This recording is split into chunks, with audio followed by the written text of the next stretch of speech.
When has hanky-panky come to mean sexual dalliance? I looked up etymology and it traces it back to 1841, but in the sense trickery only. It says it is possibly a variant of hokey-pokey, deception, fraud, altered from hocus-pocus. Kipling Society, commenting on the use of the term in Kipling's Haunted Subalterns 1887, concurs as to the origin. Hanky-panky is the patter of a conjurer, trickery. So when was it that people started using hanky-panky for sexual dalliance, MW? Or more precisely, what's the first known use of hanky-panky in this sense?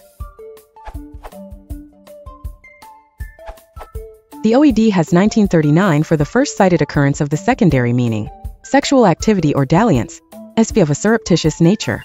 Their earliest citation of this extended sense is from George Bernard Shaw's play, Geneva. 1939 G. B. Shaw Geneva I 5 She. No hanky-panky. I am respectable. And I mean to keep respectable. He. I pledge you my word that my intentions are completely honorable.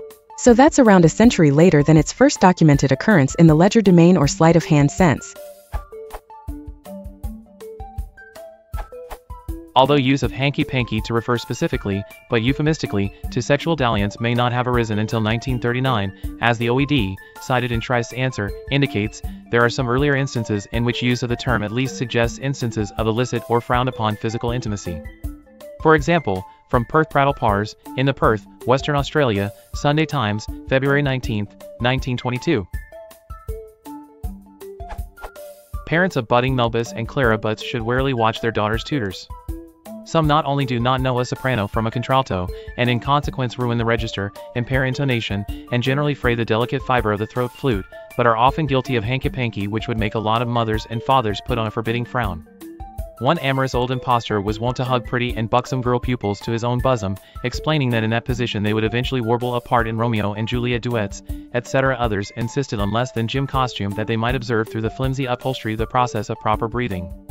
There was once an uncelebrated teacher of elocution in Perth who got violently wadeened out by the irate brother of an elocuting pupil.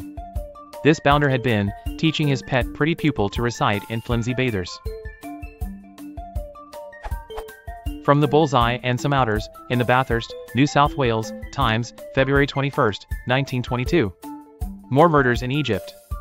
Things have always been pretty strenuous in that ancient land since Antony and Cleopatra played up hanky-panky there a few centuries ago. From F.D.A.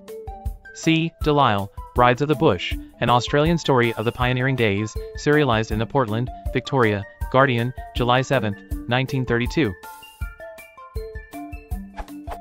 I da sent, she muttered, then you'd kill me. I know he'd knife me for him. No, missy, I can't help yer to clear, it's more in my life's worth. But I'll tell yer what I will do, though, she turned with a ghoulish leer, to Agnes. Yer say ye'd only been married a fortnight, so I suppose yer honor, as yer calls it, is mighty precious to yer.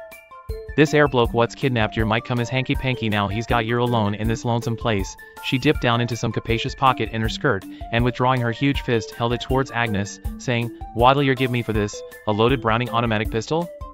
From the indiscretion of the mayor, it opened up the way to happiness for two young lovers, in the Adelaide, South Australia, Chronicle, December 6, 1934. Now, Peggy, you understand once for all, said Mr. Purdom, the mayor of Whitcomb, with severity, that there's no hanky-panky tonight with Jimmy Stevens. I've forbidden you to marry him, I've forbidden you to dance with him, I have also forbidden you to speak to him. Tonight you will kindly remember that you are the mayoress of Whitcomb, and that you dance with aldermen, or those who are likely to be aldermen. Still a close review of Elephine newspaper matches for hanky-panky from the period 1910 to 1939 indicates that the vast majority of instances of the term used it in the sense of flim-flam or hocus-pocus or hoity-toity, but not in the sense of hoochie-coochieing with a hotsy-totsy.